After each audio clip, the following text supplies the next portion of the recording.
최근 한동훈 후보의 지지율이 상승세를 타면서 두 후보와의 격차를 넓혀가자 국민의힘과 민주당 모두 적극적으로 한 후보를 공격하기 시작했습니다. 박민식 후보는 여론조사가 한동훈 후보의 지지자들이 과표집되었다며 신빙성을 의심했고요. 민주당은 자원봉사자들의 쉼터가 한동훈 후보의 선거 사무실로 이용되었다는 의혹을 제기했습니다. 이에 한 후보는 자신은 조직도 없는 무소속 후보인데 힘있는 거대 양당이 상황이 불리해지자 말도 안 되는 것으로 자신에게 징징대고 있다고 꼬집었습니다. 민주당도 그렇고 박민식 후보도 그렇고 여론조사에서 한동훈 후보님께서 조금 이렇게 앞서 나가시다 보니까 이게 한동훈 후보님 분들께서 쭉 답변을 하셔서 좀 여론이 과표집됐다 이런 주장도 있거든요. 어떻게 생각하십니까? 한동훈 후보는 무소속이죠.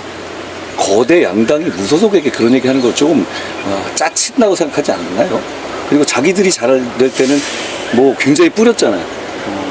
그런데다가 의견이라고 말씀하셨는데 부정선거가 있다는 의견도 있죠. 그런데 문제는 부정선거 음모론을 믿으면 선거에서 필패입니다. 그런데 여조를 부정하는 것도 역시 필패입니다. 저는 참 안타깝게 생각합니다. 보시는 분들이 어떻게 생각하실지. 저는 무소속 후보잖아요. 제가 뭐 조직이 있습니까? 뭐가 있습니까? 거대 양당에서 너무 징징대는 거 아니에요? 여론조사를 객관적인 데이터를 얻기 위한 그런 도구로 생각하는 것이 아니라 억지로 여론조사를 잘 나오게 해서 그걸 가지고 선거에 활용하는 도구로 활용하는 이런 게 아주 특화되어 있다. 그런 생각을 그때 2016년부터 2020년 제가 낙선할 때 한 기억. 자세한 거는 또 나중에 기회 되고 싶고요.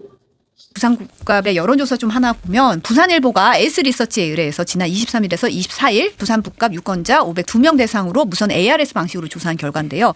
민주당 하정우 후보 34, 무소속 한동훈 후보 38.2, 국민의힘 박민식 후보가 23.3으로 오차 범위 안에서 한 후보가 앞서고 있는 것으로 나타났습니다. 자세한 내용은 중앙선거여론조사심의위원회 홈페이지 참조하시면 되는데 부산북갑 여론조사가 진짜 많이 나오고 있어요. 여기가 격전지다 보니까 많이 나오고 있는데 추세를 보면 지금은 2강 1중 구도가 지금 좀 확연하게 굳혀진 것 같은 모양새거든요. 어떻게 판단하고 계세요? 뭐 그 말씀이 맞는 것 같고요. 2강 1중이 뭐 확고한 구도로 굳어진 것 같고 그러면 이제까지 추세를 그렇게 요약할 수 있다면 앞으로는 어떻게 될 것인가 하는 것인데 근데 이제 1, 2가 오차 범위 내에서 다투고 있다라는 것은 맞아요. 아직도. 근데 이제 오차 범위 내지만 1, 2가 지금 바뀌고 있어요. 하정우에서 한동훈으로 오차 범위 내지만 바뀌고 있고 그러면 앞으로 이제 이게 어떻게 될 것인가 하는 건데 제가 또 어제 그 부산 북갑 현장에 갔다 왔습니다. 네. 갔는데 한동훈 후보 측 그 분위기는 계속 좀 그 우상향하고 있는 거고,로 이제 파악이 되고 이 하정우 후보는 약간 좀 헤매고 있어요 지금.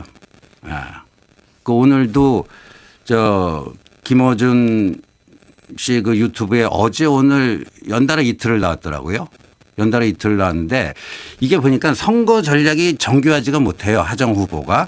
그 한동훈 후보가 이제 본인을 추격해서 오차 범위 내지만 1위로 올라서고 이런 게 나오니까 다급해졌는지 한동훈 측을 막 때려요. 그래서 한동훈 그 팬덤 그 외지인들이 뭐 그 부산 북구에 막 몰려와서 물을 흐린다 이런 표현을 썼어요.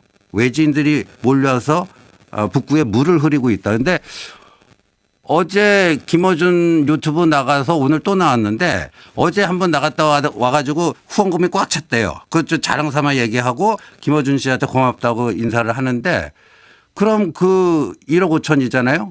그 돈의 대부분이 외지인 돈 아닌가요? 부산 북갑이 하정우 그 후원금이 몇 %나 되겠어요? 대부분은 외지인 돈이란 말이에요. 그러니까 이렇게 앞뒤가 안 맞고 근데 이건 누가 한동훈 쪽에서 뭐 시켜서 한 것도 아니고 본인이 한다고 했는데 스텝이 꼬여버려요.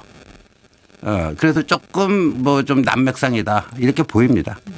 박민식 후보 같은 경우는 어제 이거 여론조사 좀 이상하다. 객관적인 민심 파악을 위한 조사가 아니라 여론을 왜곡하고 선거에 활용하는 방식으로 변질됐다고 주장도 했더라고요. 지금 이 숫자 어떻게 보고 계세요? 일단은 뭐 이제 그렇게 여론조사 타령을 좀 하는 시점을 이렇게 쭉 보니까 한동훈 후보가 치고 올라간 때부터예요. 그 전까지 뭐 하정우 후보가 이렇게 손들어 다닐 때는 그런 얘기 안 합니다. 한동훈 후보가 갑자기 조금씩 추세선이 우상향을 하다 보니까 이 여론조사 잘못됐다. 이거 뭐냐. 튀는 여론조사다 하는 거거든요.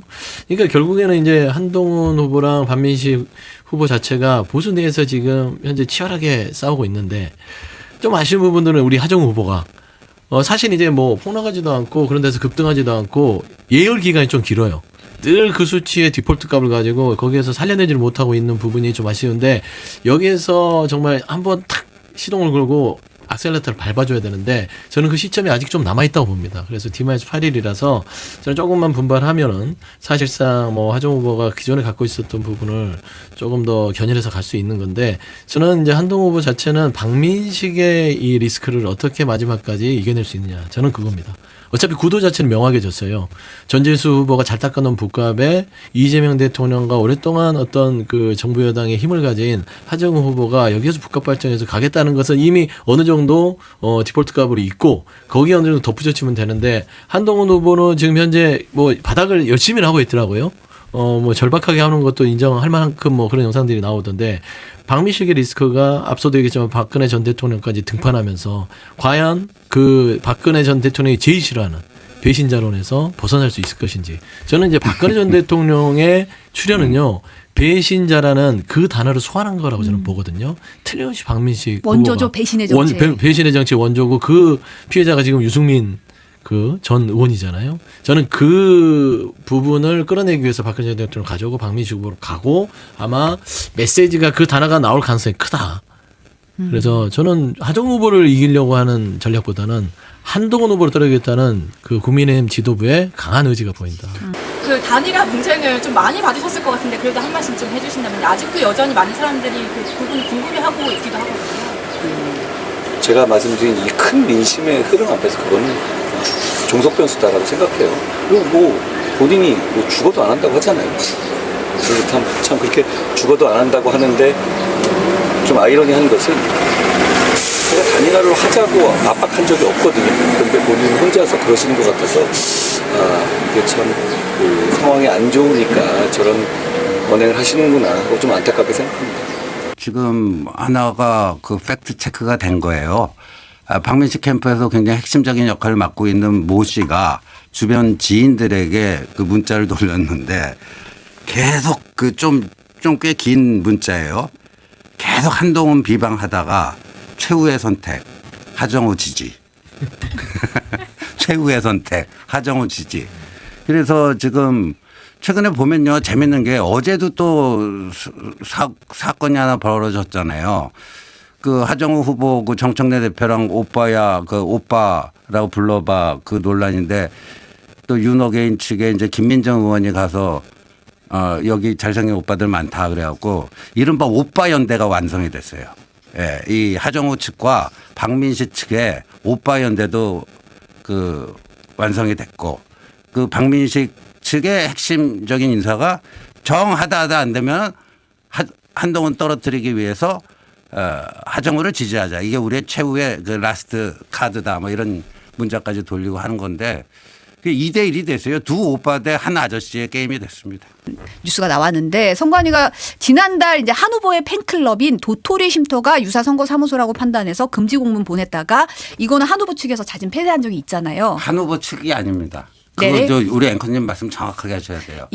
그 지지자 그러니까 그 팬덤이라고 하죠. 팬덤들이 자발적인 자생적인 단체가 있어요.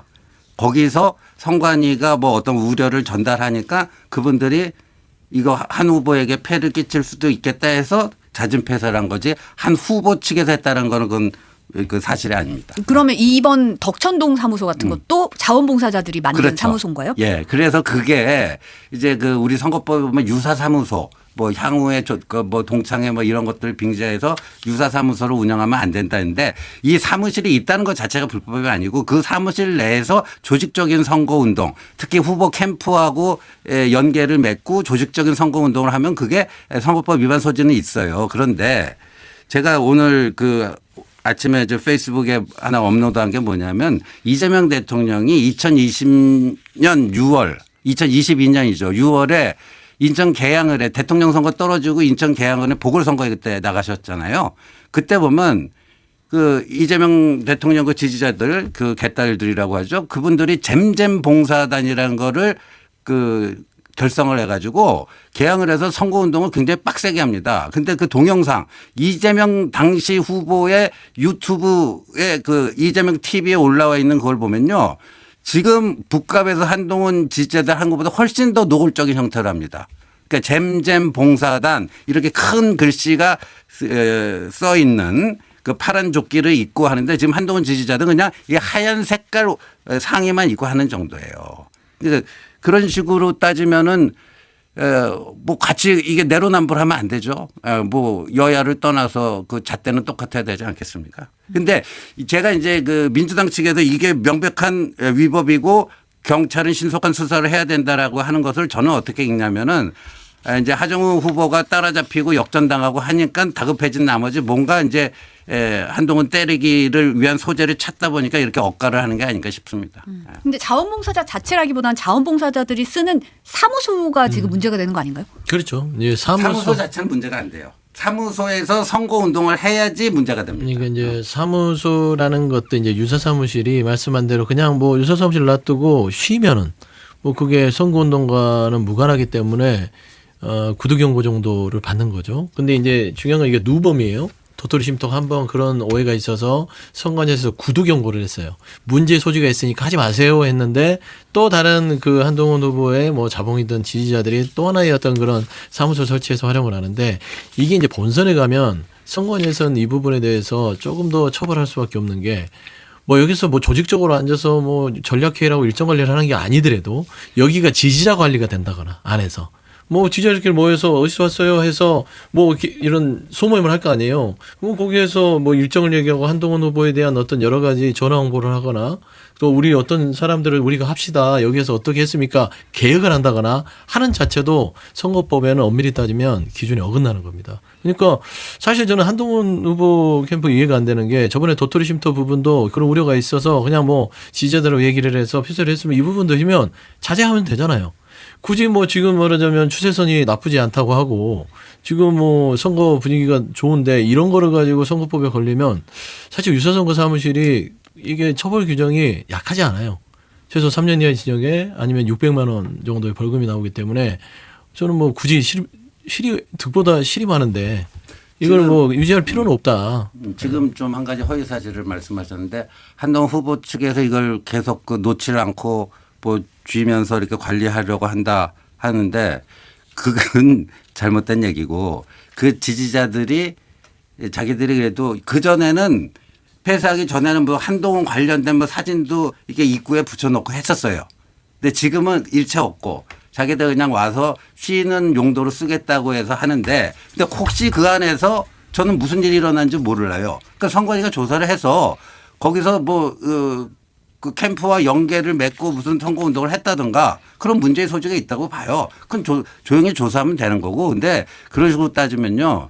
저 지금 경기지사 후보 민주당 후보로 나가 있는 추미애 후보 있잖아요. 이분은 2020년 대선 당시에 이재명 대통령 후보가 그때도 잼잼 봉사단이라는 거를 활용을 했어요. 거기 단장을 했던 분입니다. 아예 민주당의 중진 국회의원이 그 잼잼 자원봉사단의 단장까지 했었어요. 근데 이 선거법에 어떻게 나와 있냐면요. 캠프하고 연계를 가지고 캠프로부터 어떤 오더를 받고 뭐 하면 그 선거법 위반 소지가 커요. 지금 부산 북갑의 한동훈 지지자의 경우에는 캠프와의 연계가 드러난 게 하나도 없습니다. 근데 과거 이제 이재명 그 봉사단을 보면 아주 노골적인 형태예요. 법의 잣대는 똑같아야 돼요. 지나간 얘기는 뭐 지나간 얘기가 아니고 이렇게 본인들이 저러니까 내로남불의 DNA가 아니 그게 문제가 된 적이 없어요. 선관위 잡은 적도 없고 그거에 대해서 불거져서 선관위 자체가 이게 문제가 있다고 한 게 없는데 그거를 자의적으로 개인적으로 판단할 필요는 없잖아요. 2020년. 지금 제가 얘기하는 2026년 한동훈 후보 캠프하고 연계가 있다고 제가 허위사실을 한 게 아니라 이 부분에 대해서 인지를 했다면 거기에 대해서 의견을 줄 수 있는 거잖아요. 캠프와 의견이 무관하게 오해를 받을 수 있으니 좀 폐지해주면 좋겠다. 의견 전달하라는 게 왜 허위사실이에요. 그 다음에 선관위는 이제 조사를 해야 되는 부분들은 뭐냐면 그러면 그게 정말 한동훈 캠프와 아예 인지나 소통이 없는 상황에서 됐다면 선관위가 문제 삼을 게 없는데 예를 들면 한동훈 캠프의 연락사무소장이라든지 거기에 있는 누군가가 그 자원봉사자의 그 누구의 어떤 간사 역할을 하는 사람과 연락을 했다거나 일정에 그 어느 정도 공유가 돼서 어디로 와주세요 이런 게 있었다면 이거는 유사사무실 되는 거라니까요. 그러니까 이 부분을 확인을 선관위가 하라고 촉구하는 게 뭐가 문제예요? 아니 그러니까 이게 무슨 허위사실이에요? 이게 민주당이 정말 구제불능에게 내로남불 DNA인데 본인들이 조금만 보면 과거에 이거보다 훨씬 그 심한 행위를 했는데 그 당시에는 적발 안 되고 뭐 법적으로 문제 안 됐으니까 괜찮고 뭐 이런 거 아니에요. 이런 거는 좀 하지 맙시다.